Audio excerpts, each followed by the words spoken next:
Hello and welcome to the Tough Girl podcast, which is all about motivating and inspiring you. I'm your host, Sarah Williams.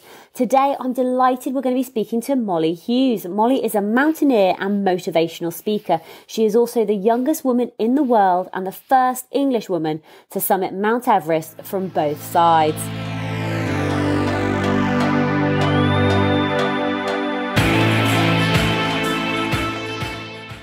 Hi, Mollie. Hi, Sarah. How are things up in Edinburgh?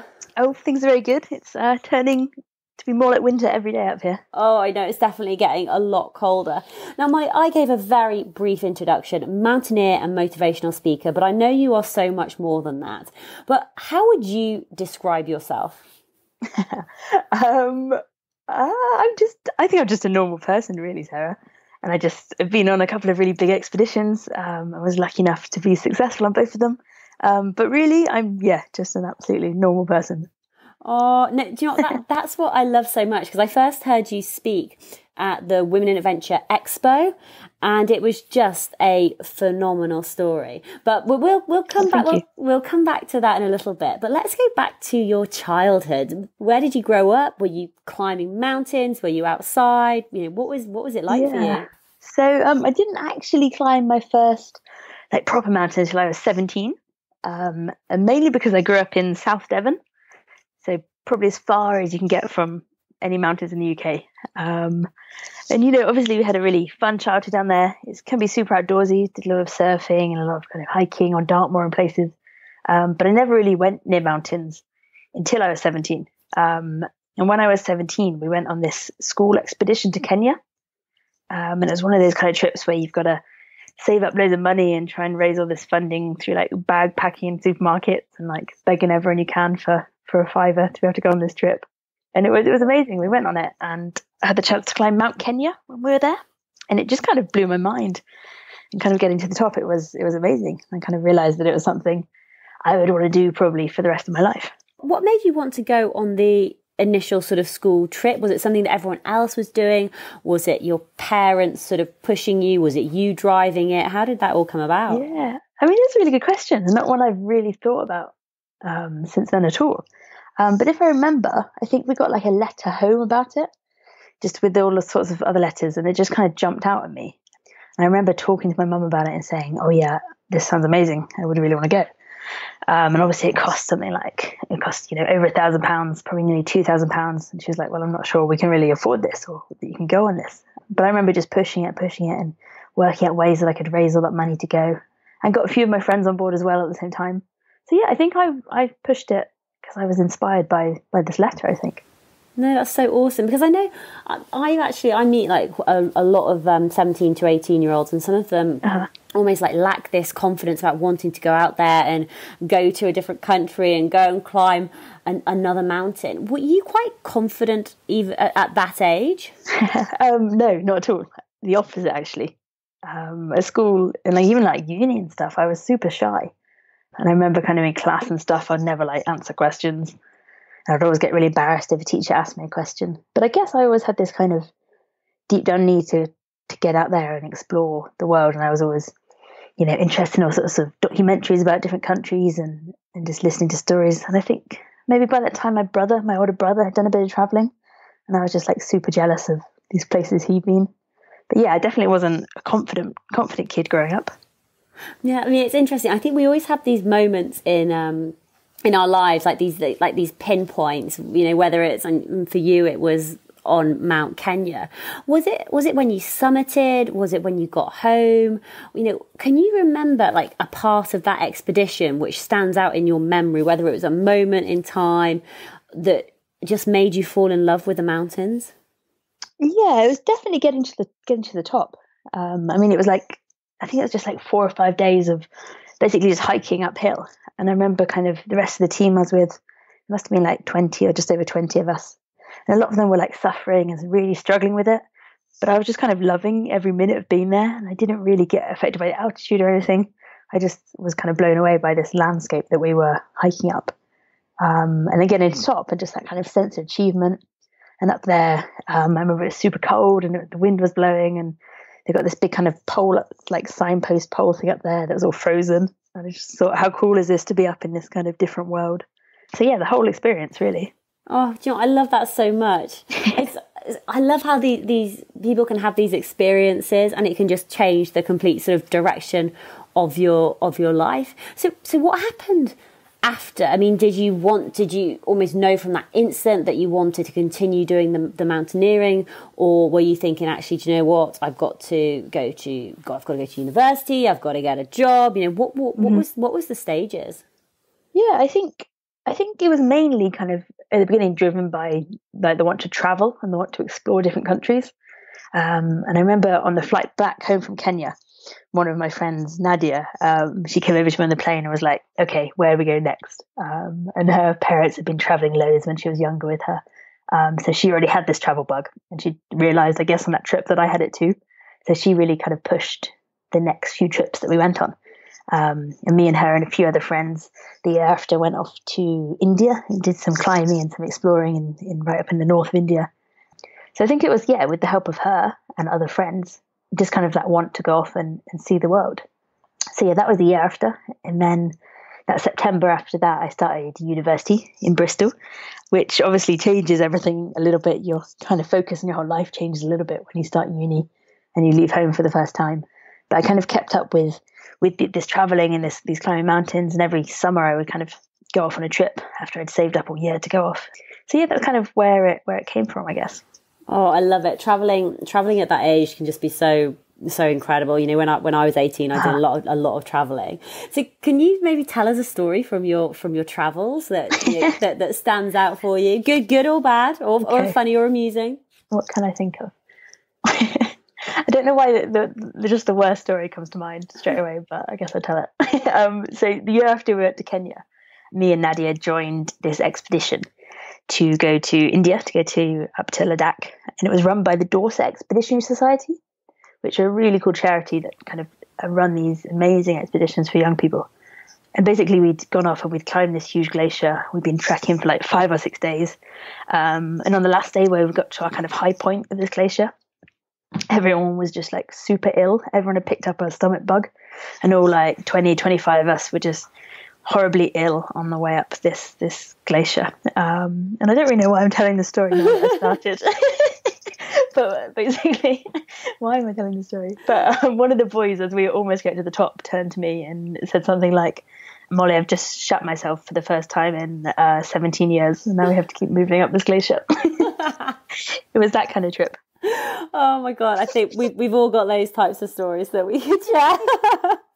Why did I choose that story? I don't know, but it is amusing because actually when you are travelling, like, these things do happen. So it's just something almost to be aware of. So, I didn't name and shame him though. That's true. Do you want to? Couldn't do that. So you're travelling, you're exploring, you're at university in Bristol, which some people say is like the capital of adventure in the UK. Now there's so much happening down in Bristol. And talk me more about what happened next, because I know you've got quite some interesting story about how you got on your journey to Everest. Yeah, absolutely. So Everest had never really come into my mind as something that I wanted to do or something that I kind of thought I was capable of. And after India, we went off to the Andes, did some climbing in South America, back to Africa. We did Kilimanjaro and some stuff in North Africa and the Alps and stuff. But I'd never really thought of Everest. I just thought of it as this huge, scary mountain and something that I couldn't imagine being able to climb myself. But then I got into my final year at university and I had to write my dissertation. And I was writing it in the area of sports psychology. So it could be like any project in sports psychology. And I kind of had to, think of a subject that would definitely interest me.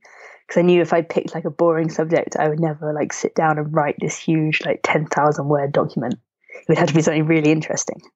So for some reason, I came up with the idea of exploring the psychology of climbing Mount Everest. And for this project, I found 7 men who'd all summited the mountain, like at some point in the last 10 years or so. And I interviewed them all. I met up with most of them and did a couple of them on Skype.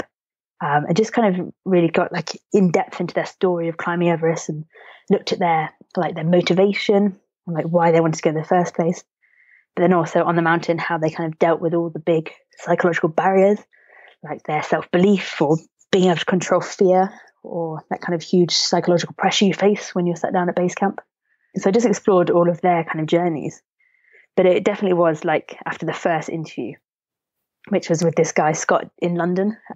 And I went up and met him in his huge posh office and went in there, and he was just the nicest guy in the world. And he just told me all about these different amazing places and explained all these beautiful sunsets and sunrises he saw on the mountain. And it was definitely during that first conversation with him that I was hooked. And I knew that I didn't want to just kind of write about this mountain. I wanted to have a chance to go and climb it for myself. And yeah, I guess that's where my ambition for Everest started. But there was kind of a lot to do and put in place before I could even think about going off to the mountain. I think this is just so fascinating because like during the podcast, I think we do talk a lot about psychology, but from the perspective of women and whether it's fear and lack of self-confidence or self-belief, and it's learning how to control the fear. I mean, one thing which I think was interesting when you said, you found 7 men who climbed Mount Everest.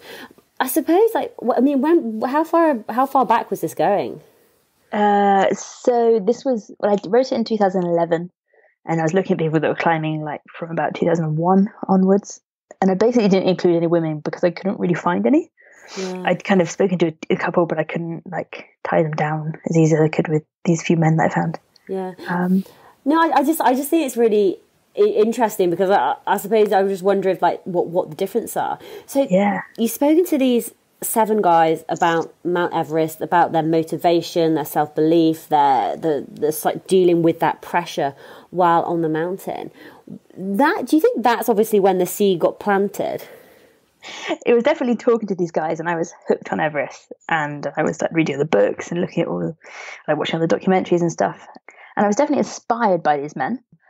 But it wasn't until when on my search for women that climbed Everest to try and interview them, I came across Benita Norris, who is now a good friend of mine, and she climbed Everest at the age of 22.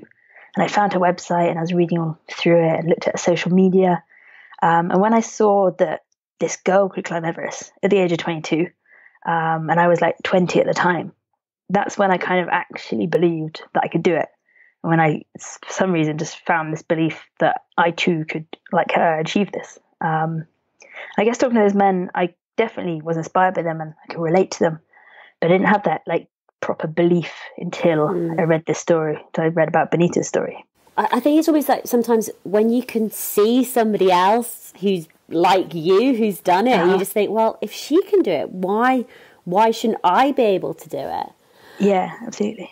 What was the growth? Like, how did this idea, this incredible idea, like I can now see like starting to see how it evolves, meeting this other girl, 22, you're only 20. Ooh. How did it grow? How did it expand? Yeah, it all kind of happened pretty quickly because I was writing this dissertation, and it must have been like, I probably handed it in like April 2011. And obviously April is the time you go off to climb Everest. So I wanted to go the following year, so like April 2012. So I had just like these 12 months to somehow get from being like a shy university student with loads of debt to climbing the highest mountain in the world, which was an interesting journey. And those 12 months kind of took everything. In a way, it was kind of harder than climbing the mountain itself, I guess. I also just want to take you back just a little bit because I know when I tell my family, Mum, Dad, I want to head off and through hike the Appalachian Trail, or I want to run across the Sahara Desert. Yes. They are always supportive, but initially their first response is like, "Oh, why do you do that?" How did that conversation go with your parents when you sat down and say, "Handed in my dissertation about Everest, and guess what I'm going to do next year"? What was that like? Yeah, I mean, totally similar to you. I told my dad first because I thought he would take it better. When I told him, he just kind of laughed at me, and then he realized how serious I actually was about it. And then he was like, "Okay, well, how are we gonna make this happen?" And then after that, he was just super helpful with me trying to get to Everest, which was amazing. And he's always been so supportive and never really said that he doesn't want me to do it, even though I'm sure he worries quite a lot when I'm away. And then my mum, I didn't tell her for a while. I think my dad knew for a few weeks before my mum did it, mainly because I knew how worried she'd be. But when I finally told her, she was kind of like, oh, really? Is this really something you want to do? But she came around to the idea. She again never said no. She never said, I don't want you to do this. She was obviously pretty terrified, I think, initially, and especially when she didn't know much about it, on what like climbing Everest is actually about. She just obviously knew all the stories and everything. But no, the more I talked to her about it, she came around to the idea. And since then has just been, super supportive. I mean, I can also imagine, sitting down, telling your friends or talking to people who don't know you. And generally, the first thing that I imagine people are thinking at this moment in time would be, one, you're 20, 21 years old. Okay, just graduated university. You're probably in a lot of debt from going to university. Now you want to go climb the highest mountain in the world. It's going to cost a fortune. Because that generally most people would stop and just be like, I've got to rate, I don't know if it's £60,000, £80,000, £100,000 you'll have to fill us in. But talk to us about that, because generally it's like most people it's like, I can't afford it. Yeah. And it's definitely the hardest part, is getting the money together and getting the sponsorship. And like, I couldn't afford it. I had like minus thousands of pounds of student debt. But I think, again, it was probably looking at Benita's website and seeing how she got sponsorship for it. And I kind of started thinking about and looking into this concept of sponsorship, and how you can get people and companies to fund your expeditions in return for like good marketing materials and like PR opportunities. And back in 2012, when I was climbing, there was a record to be the youngest British woman to climb Everest, because Benita originally had this record when she climbed at 22, and I was trying to go for the age of 21. So I kind of advertised it with that record in mind. So I basically was looking to get corporate sponsorship. So I made this kind of big sponsorship proposal that kind of outlined everything I could offer a company, and what they get in return from giving me this huge amount of money. Like, I needed about £30,000 in 2012. And it was quite hard. My dad helped me write the proposal. He's does business and marketing. So he helped me write it and get it all kind of squared away. But I had no idea really what I was doing at that point. But I made this kind of huge thing and just would send it out to different companies every week, like 30 or 40 companies each week, and get 30 or 40 rejections each week. And it just went on and on and on throughout that year. How did you deal with the rejections week after week? 30, 40 rejections, 30, 40 no's every week. Yeah, it was hard. But people had told me, like a few different people had told me, that climbing Everest or going on expeditions, often the sponsorship and the money comes in like right at the last minute. So I was kind of holding on to this hope for most of those months leading up to the trip. Oh my goodness, that must have been so hard. I mean, just even thinking about having the self-belief in yourself that you could do this and get the sponsorship and the funding, and you're holding on. I suppose you're also having to train at the same time to get yourself fit and ready for the challenge. What was that like? And it was like training in the UK in the gym and outside and everything. But also I had 2 big trips that year that I kind of planned into this schedule and tried to get money for as well. One was to go off to the Alps and train there as much as I could for a couple of weeks over the summer, like in July time. And then in the autumn, I was planning on going off to the Himalayas to climb this beautiful mountain very close to Everest called Amadablam. And it's quite a big, scary, technical mountain, but it would have been, and it was like really good training for actually climbing Mount Everest. So I still had these kind of 2 big trips that I wanted to do in those 12 months before Everest as well.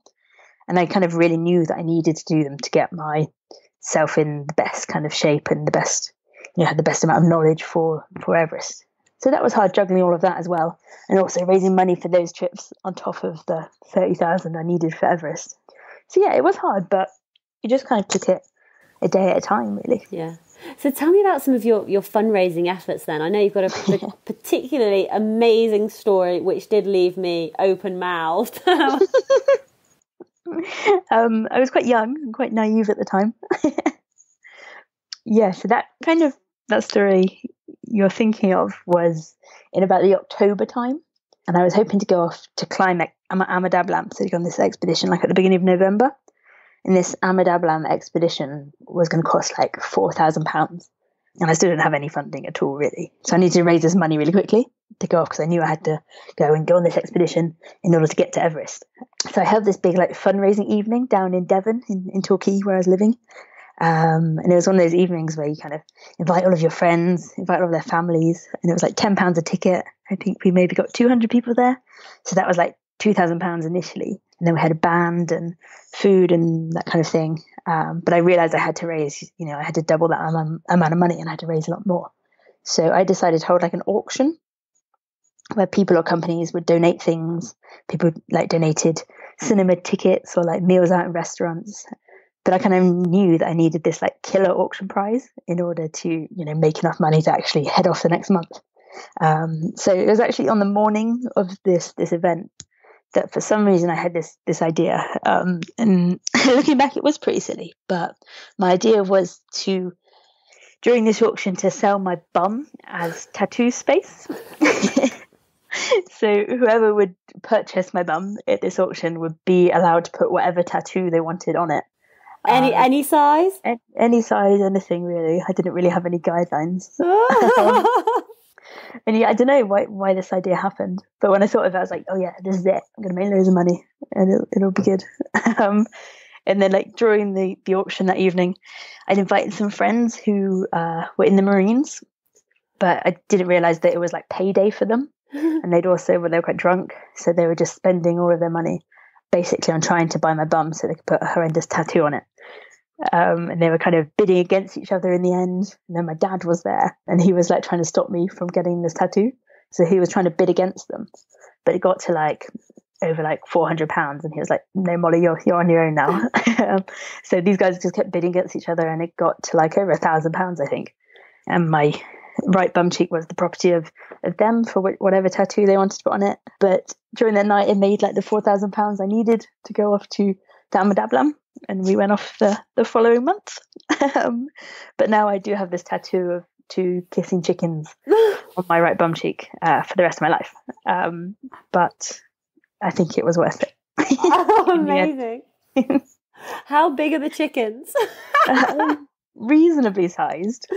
And also when I'm wearing a bikini like at the beach, they do poke out quite a lot. Their little chicken feet. I love it. But that to me is, do you know what that shows me?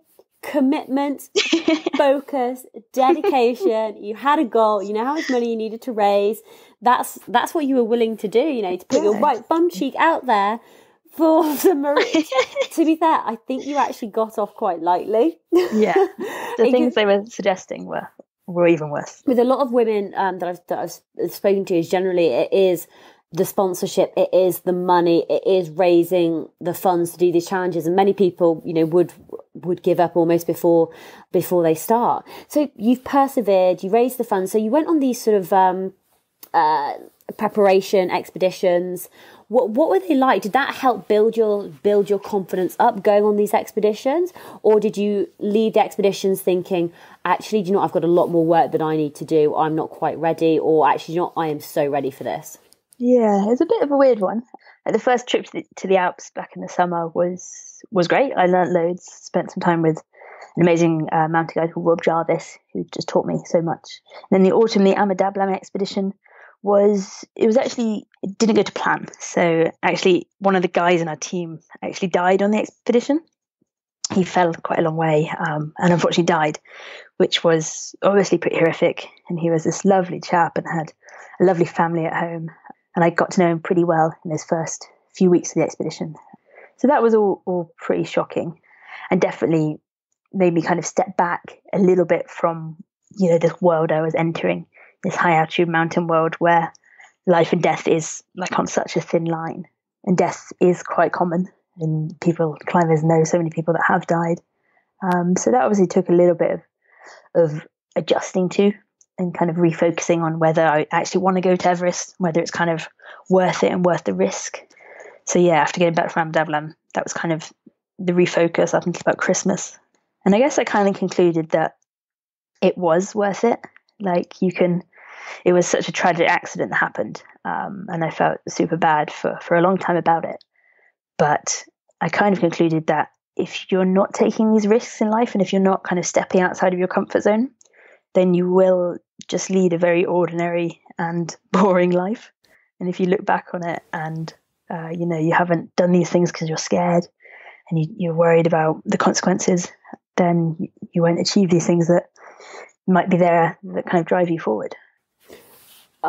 I'm so sorry you had to go through that, because sometimes I think we can talk about death on the mountain and these things happening, but actually when it's so close to home, when it's somebody that you know or somebody on your expedition, it makes everything very real. And actually it's, instead of it almost being like this hypothetical, oh, you know what, it's dangerous going to high altitude, you know, people have died on Everest, and it's easy to say, but actually when it's, I mean, that must have really made you really reflect about the risks that you were taking versus the rewards. And I suppose going through that, how long did it take you to almost sort of process it? Quite a long time. We kind of, after the expedition, after this happened, we kind of obviously left our summit attempt behind and all just went off and flew home. And then it was a few months of being at home and thinking about everything. And then going to they had this kind of service for him and meeting his family and his 2 young daughters afterwards. Definitely, of course, made me reflect and see the kind of devastation that's left behind after, you know, we were just having a nice day out on a mountain. We were having this beautiful, fun day climbing. But with one small accident, that's what can happen. So that did take a long time. But I think it was just, I'm not really sure. I think it was just, I guess I knew that he was really, on the few weeks I spent with him, he was super psyched by my Everest ambitions and my plans. And he was kind of thinking, oh, maybe Everest would be a great mountain to climb, because he saw how passionate and excited I was about it. And on this trip, on the first few weeks, we saw Everest for the first time, like the first time I'd seen it in flesh. So I was super psyched the whole time. And he was really supportive. I knew he would want me to keep going. He wouldn't want me to give up on this ambition because of the accident. So going back to 2012, you're going for the record to become the youngest British climber to stand on the top of the world. Was there any point during the journey where you felt anxious? So, you know, I think we talked about in the beginning, I suppose, going back to the fears, you know, feeling that, trying to control your fears. I mean, what fears were happening, or were you having any anxieties, or what thoughts were going through your head, whether it was getting on the plane or arriving in Nepal or standing at base camp or being at the ice falls or getting to a certain, was there a point that stands out for you? Not hugely. I think the whole of that kind of lead up, the flying out there, I remember flying out my own and getting to Kathmandu and meeting the team, and starting the trek into base camp. I was just so excited the whole time, and I just felt like it was such a big honor to be there, and that I'd actually pulled it off, and I got the money, and I was finally actually on my way to climbing Everest. And for me, it was never, I was so obsessed with this mountain, and I'd been like researching it so much. I interviewed all these guys. I just wanted to go there and like be in its presence and climb on it, and like, if I was lucky enough, get to the top. But that wasn't really what it was about. It was about just being there and experiencing this, you know, the most famous mountain in the whole world. So I was quite relaxed in terms of anxieties at the beginning in the trekking. I guess once you leave base camp and you start the actual climb on the south side, you're straight into the Khumbu Icefall, which is a pretty terrifying place. It's one of the most dangerous stages of climbing Everest, probably on both the north and the south side. It's really unstable. You've got these huge like blocks of ice just teetering on the edge of falling over. But you've also got these crevasses you got to cross. You might have seen clips where people are crossing them on just like ladders you have in your shed at home. And for me, they were the scariest thing, probably at both sides of the mountain, just crossing these horrendous ladders. And there were hundreds of them, like between base camp and camp 1. I think we counted like 28 of them. Wow. What was your self-talk at that point? Were you having to say anything to yourself? You know, it was hard. I think it was just this kind of real, like, deep down want to keep going and to keep experiencing this place. And it was all kind of helped by the team that were around me. I was climbing with a great guy called Roger. We kind of paired off at the beginning of the expedition and just, looked after each other on the way up, and both struggled with different things and crossing these ladders and everything. So having him there and having his support was great. And of course, there's a Sherpa team as well. So was it just the two of you part of the team doing it together? Well, at the beginning of the team, at the beginning of the expedition, there was 4 of us all climbing together. But me and Roger shared a tent, and we kind of spread out across the mountain. So a lot of time it was just me and Roger. I know you've climbed Everest recently as well, but we'll come on to that expedition as well. But what was your main takeaway from climbing and summiting Everest in 2012 and, achieving this incredible goal that you set for yourself? Yeah, I guess the main thing, I mean, it was so hard. Like the 2 months we spent in there, every single day was just like suffering. And every single day I had to push myself pretty close to the limit. But then I had to do that every day after every other day. And then I guess finally getting to top, well, not just getting to top, getting back down to base camp and finally being safe again, stepping out of the icefall after we'd summited and back into the safety of base camp and getting up to our little mess tent and being able to sit down and have a cup of tea. And I guess I just kind of learned from it all that you can really achieve anything if you want to. All it really comes down to is like having enough determination and perseverance to keep going. Because your body can basically go through anything. Like my body was running on hardly any oxygen, hardly any food, hardly any water, but it kept moving and kept going forward because I wanted it to enough, and I had enough determination to keep pushing it forward, I guess. Where do you think you got that determination from? I don't know. Not sure. Do you think it's something that's grown and developed through your previous challenges, or do you think it was just you got stronger and stronger or more determined as the time as that 2 month time period went on? Yeah, I think definitely those early challenges I did and those first few expeditions to India and South America were like really challenging. And there were days where we'd be climbing or like cycling way over 5,000 meters. And I remember days when I was like 18, 19 and just thinking how hard this is. And those days you really had to push through those limits. So I guess it's kind of a learnt thing. What would you say, apart from like the crossing the icefall, what was the hardest aspect of the challenge, whether it was physical or mental? What was what challenge did you need to overcome to achieve this incredible goal? Yeah, definitely mental. Definitely all about the kind of mindset. And the main thing was like the time frame of the expedition. So from like beginning to end, you've got about 65, 70 days ahead of you. So when you get to base camp and you're sat at base camp and you're looking up at this huge mountain and you're there and you've got a headache and you feel sick because you just arrived at like 5,200 meters, and you're looking up and you're thinking, how on earth am I going to get all the way up there? And how on earth am I going to keep doing this and keep climbing and keep suffering for the next 65 days or so? So it's all about just taking it one day at a time and not thinking about that huge picture and really kind of separating yourself from the amount of time you've actually got to spend there. Yeah, I guess seeing every day as like a success if you can. I was going to say, I mean, one of the things that from my Appalachian Trail Challenge, like I thought about, obviously very different from climbing Everest, but I thought about the physical, I thought about the mental, but I hadn't really thought about the emotional side of things. And I was getting, my emotions were almost like going all over the place. What were your emotions like during the challenge?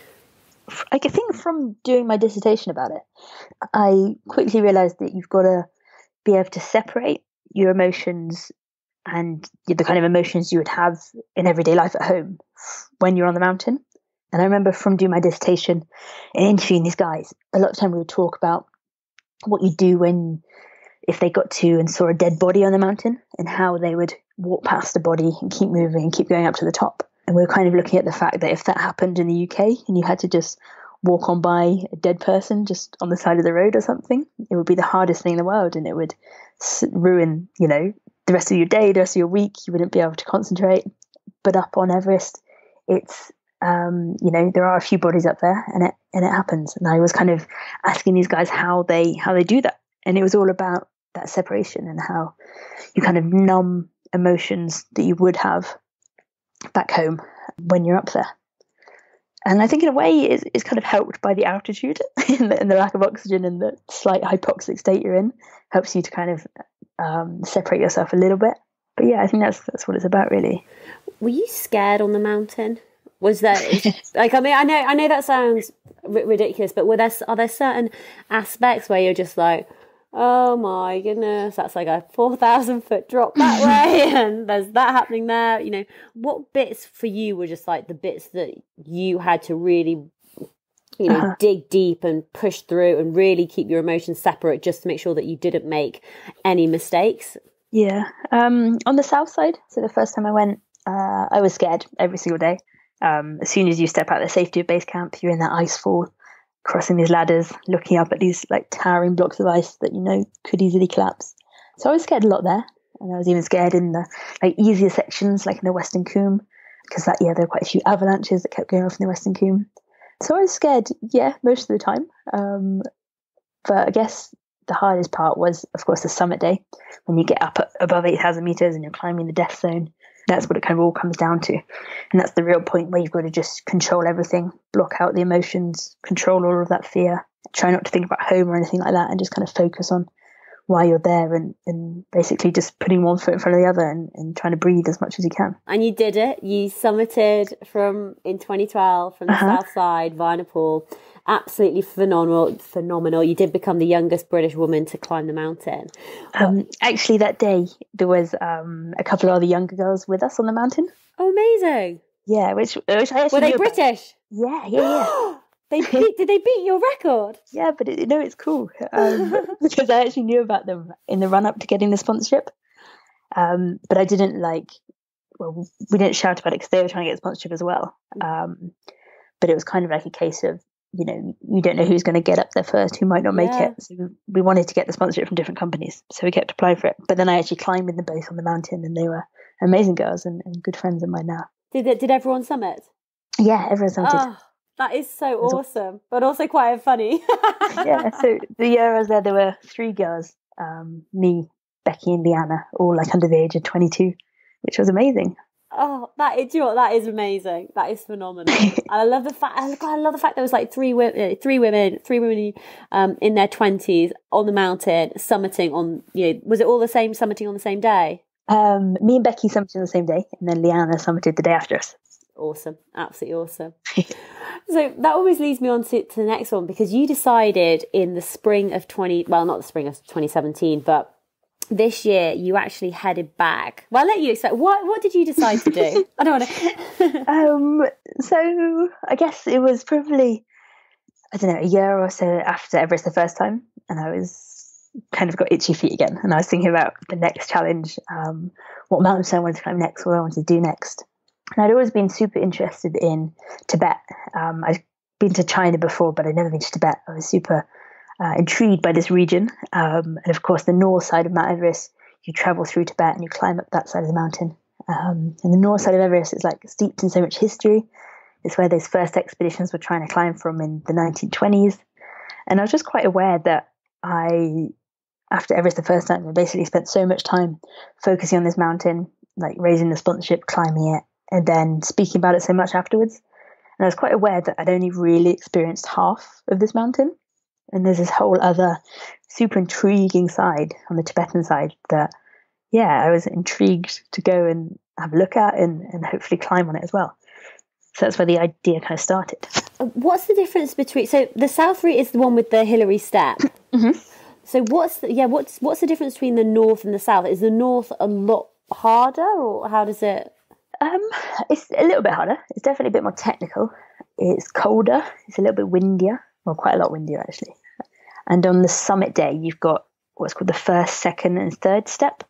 So they're a bit like the Hillary step, but there's 3 of them. And like the second step is much steeper and scarier and horrible. So it's a bit more technical. It's a bit harder. But on the plus side, there were much less people there on the north side. So a lot of times, myself and John got up to my guide, and our Sherpas, Leela and Lakpa, would just have most of the mountain to ourselves. There were days where we were just the only people in sight on Everest. It was incredible. That's amazing. So it cost you £30,000 in 2012. What did it cost you in 2017? The price went up a little bit. I needed about £50,000 to go in 2017, which is a ridiculous amount of money. But I suppose I'm actually starting to almost like rationalise it, thinking, well, you're there for like 2 months. You've actually got a guide with you. Yep. I'm assuming that includes insurance, and flights. So just about. And you had to buy these quite expensive permits from either the Nepalese or the Chinese government, which I think now are about £11,000. So that's quite a big chunk of it, just to get like permission to actually climb on the mountain. So tell us about the north route of Everest and being there. So I didn't quite catch your guide's name. What was your so guy's name was John Gupta, and then we also, so it was just myself and John, and then we had two Sherpa guides, Leela and Lakpa. And Lakpa Wangchu Sherpa was actually the same Sherpa guide that I summited with in 2012. And me and John invited him back. He's a good friend of John's as well. So you're probably like, hey, and he's like, hey, it's Mollie again. Yeah. He was like, oh no, I've got to climb with you again. So what was that expedition like? What was, the highlight from climbing from that side? It was amazing. I think I'm still actually buzzing from it a little bit. Because, 2012 was such a struggle, and it was so hard, and it was so it was also new to me, and it was very overcrowded. There were so many people there. And then getting onto the north side, just in this really small, little, efficient team, we just had a really good expedition. We had a lot of fun on the mountain. It was hard work, really, really hard work. And the summit day was, obviously my hardest day in the mountains ever. But it was amazing to just keep pushing on every single day, and eventually get up to the top again. What time did you start your summit attempt? So we left Camp 3 on the north side, Camp 3 on the north side is really high. It's 8,300 meters above sea level. So by the time you get to Camp 3, you're already 300 meters into the death zone. So Camp 3, you don't really sleep there. You just kind of stop off for a few hours, melt some snow and ice to rehydrate and to eat some food. So we kind of got there about 4 p.m., spent 4 hours there until 8 p.m., and then started our summit attempt. Wow. And then what time did you summit? We got to the top about 4:45 a.m. Oh, congratulations. Thank you. It was amazing. Oh, what do you think about when you get to the top? How tired I am. This time, yeah, absolutely. I was completely exhausted. And at no point during that summit night did I think, I didn't know I was going to make it. I didn't think or let myself think that we would actually make it, until we came around a corner and I saw John throw his hands in the air. He shouted down to me that he could see the summit. And it wasn't until that point that I knew we'd actually make it. Mainly because the train was just such hard work, and I knew the weather was going to change at some point and we might have to turn around and head down. So it wasn't until that last final moment when John could actually see it that I knew I'd make it as well. And 10 minutes later along this ridge, we got to the top and John was there. He gave me a big hug, and then Leon and Lakpa came up, and the sun was just beginning to rise. And there was this blanket of cloud, this quite a thick blanket of cloud down beneath us, that covered most of the world. But just a few mountains poked out the top of it. So it's probably mountains that were over 7,000 meters, over 7,500 meters maybe. So just the highest mountains in the world poked out the top of this cloud. Yeah, it was phenomenal. You could see, so far. Oh, that is incredible. So to do that. So how old were you when you did the second mountain? 26. 26. So 26 years old. You've summited Everest twice. So now this time you are the youngest woman in the world and the first English woman to successfully summit from both the north side and the south side. Yes, I got the record this time. Got the record, absolutely phenomenal. Looking back at what you've achieved, and I know you've had a few months to almost reflect back to when you summited in May 2017. What do you think you've learnt most from going on these expeditions? It's definitely, a few things. It's definitely the fact that as human beings, we can achieve anything if we want to enough, and we can push our bodies and our minds extremely far from the kind of situations we see ourselves in every day. We can our bodies and minds are capable of so much. So that's definitely one of the things. And also, I guess, just a deep down self-belief that I know I can do anything if I put enough effort in. I'm not saying things are easy, because Everest took absolutely everything I had, but it's all about putting the effort in, and if you put enough effort in, you can do anything really. When you come back, do you go through the adventure blues? I did the first time, definitely did the first time, and I think that was mainly because I came back to the UK and I didn't have a job lined up. I didn't really have anything lined up, and just kind of tried to slip back into normal life. So that took a little bit more, but this time I haven't felt it at all. Actually, I just kind of got back, and I was super happy to be home and to see everyone at home. And then throughout June and July, I was just super busy doing lots of talks and all sorts of things. So yeah, I think it's definitely about having lots of things lined up when you get back, work and everything. and some parties, celebration parties. Absolutely. Are you a full-time mountaineer now and motivational speaker, or do you have like a side hustle or job as well? Yeah, I have a side job as well. So I work just for 2 days a week for a company called Tizo, who are an outdoor retailer just up here in Scotland. And they were actually my headline sponsor for Everest 2017. And they're this amazing company that do kind of, the best top quality outdoor equipment. And yeah, I just work for them 2 days a week, mainly doing like blog writing and kit testing and talking about new season kit that's coming out and like the benefits of the different products and stuff. Oh, that's so awesome. Yeah, no, it's cool. It's really cool. So what is next for you? Do you have any more big challenge, any more mountains you want to climb, or are you going to go in a different direction and go roast some oceans, or?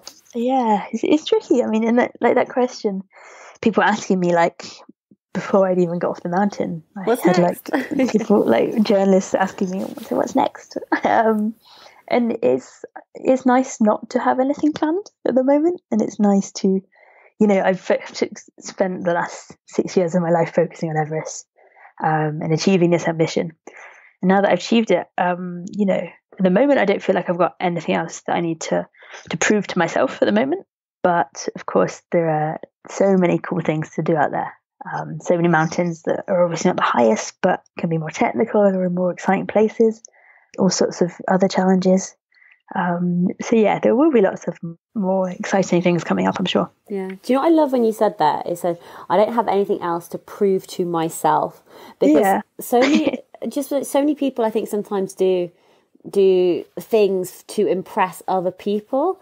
Whereas I really feel that this was just for you. Like, I know there's like other people can learn from your journey and your experience, but actually it was proving to yourself that you could do this. Uh-huh. I suppose this is a bit of a selfish question, really, but what would be your top tips for resting and recovering after a big challenge? Oh, good question. What did I do when I got back from Everest? Drank a lot of beer on the way back. I don't know. I think like when I got back from Everest, I was like super tired and exhausted for maybe about 2 weeks. Like my body just wasn't working. I'd get up in the morning, have breakfast, then like have to go for a nap. I was so tired. So yeah, just listening to your body, just taking it easy, realizing that you now deserve this rest time and that you've pushed yourself so hard that, yeah, you deserve a bit of rest time. Don't work too hard. Don't go back to work too soon. And yeah, just rest and enjoy it. And yeah, have a drink as well. Enjoy the celebration and the achievement. Absolutely. I love it. Now, Mollie, you do have a website. Do you want to share with everybody your website and where best to find you on social media? Yeah, absolutely. So my website is just molliehughes.co.uk, and it's Mollie with an IE. And then I'm on all the social media, so Twitter and Instagram. I'm Mollie J Hughes. And then my Facebook, I think, is at Mollie Everest, I believe. Phenomenal. Oh, Mollie, just a massive congratulations for what you have achieved, summiting Everest from both sides, giving up your right bum cheek for to get this expedition off the ground, and I think it's been such a fascinating journey that you've gone on, like all of the steps, the initial doing the dissertation, thinking about the psychology, and then how it's evolved and what you've learned along the way. It's absolutely inspiring. Thank you so much for coming on Tough Girl Podcast to share your story. No, thank you very much, Sarah, and congratulations to you on your recent adventure. Oh, thank you. Amazing.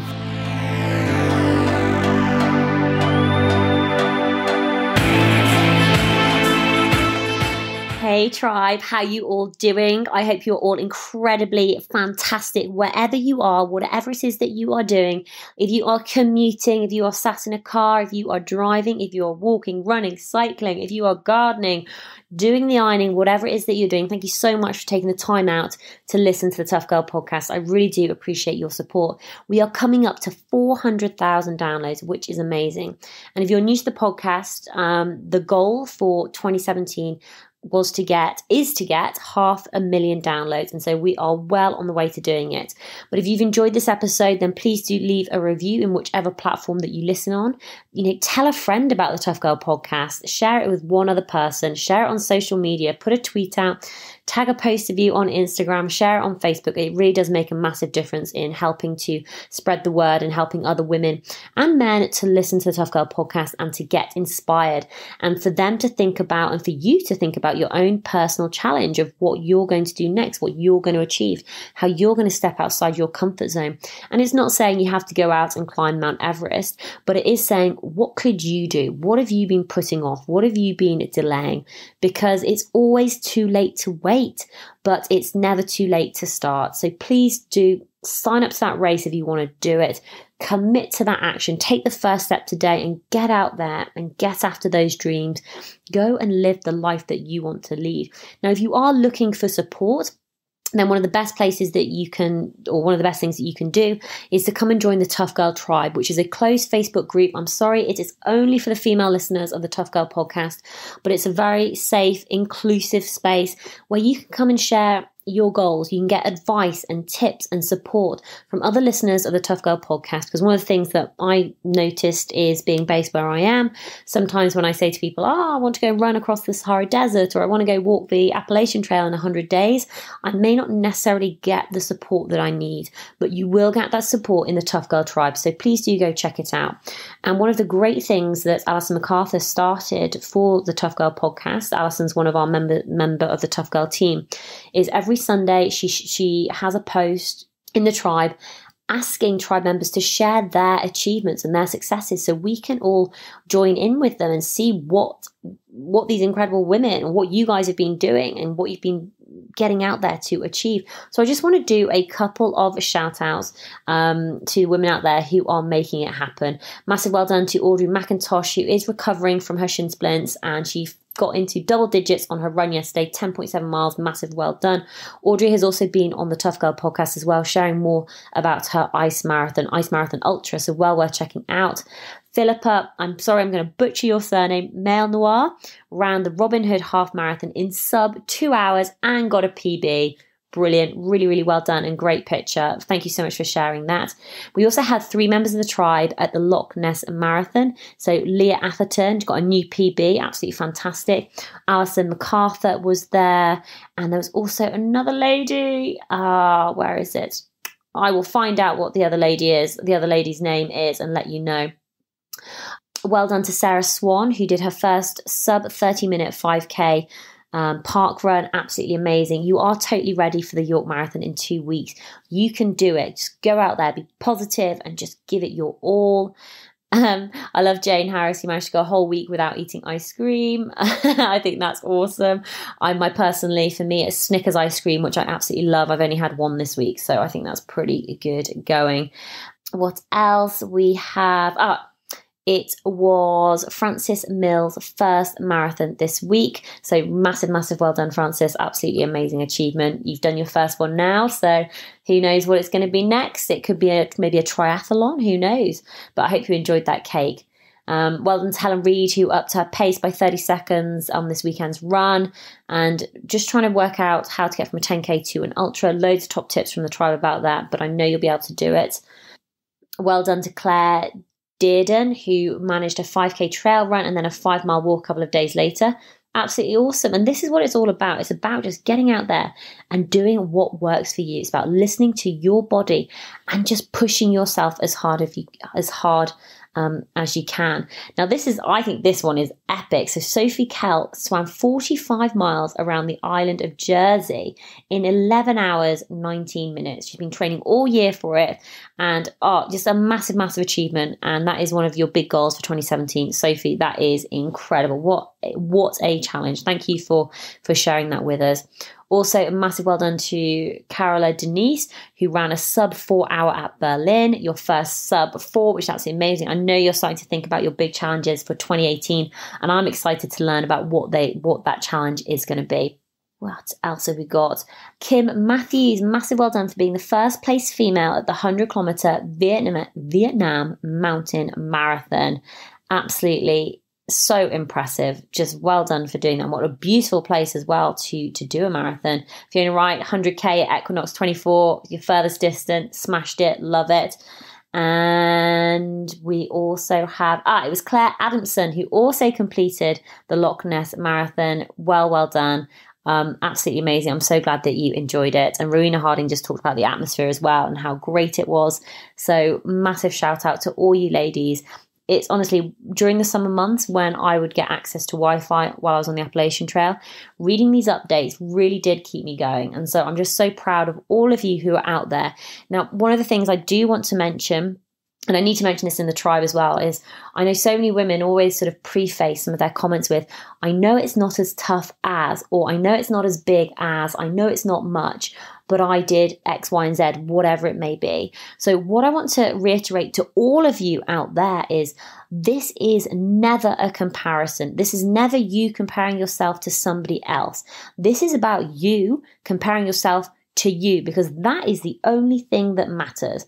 Now, if your challenge was to get up, put your trainers on and get outside the house and you did that, that is phenomenal. If your challenge was to go out and run 100K and you did that, that is phenomenal. It's not about comparing one with the other. It's about doing you, and it's about pushing your own comfort zone. So please, please, please do not compare yourself to other women out there. This is just about what you've achieved, and it's about stretching your own comfort zone. And whatever it is, as long as you know that you've done your best and you've pushed yourself hard and you've learnt from it, that is the only thing that matters.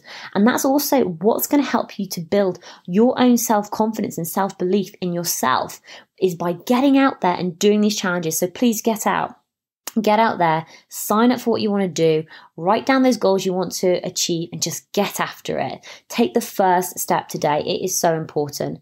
And the mission of Tough Girl Challenges is all about motivating and inspiring women and girls, especially, to get out there and to live their lives to the fullest. And I couldn't share this message without the support from the patrons, the 128 people who are financially backing me, and also the mission of Tough Girl Challenges to increase the amount of female role models in the media. If you want to learn how to become a patron, then please do go check out Patreon, patreon.com/Tough Girl Podcast. And it is a very, very simple idea, which is basically, if you get value from the Tough Girl Podcast, if you enjoy watching the vlogs, if you read the blog posts, if the Tough Girl Podcast has helped to change your life and you want to give back, you can become a patron and donate $2 a month, $5 a month, $10 a month, $20 a month, whatever it is that you can afford. And it's about the cumulative effort.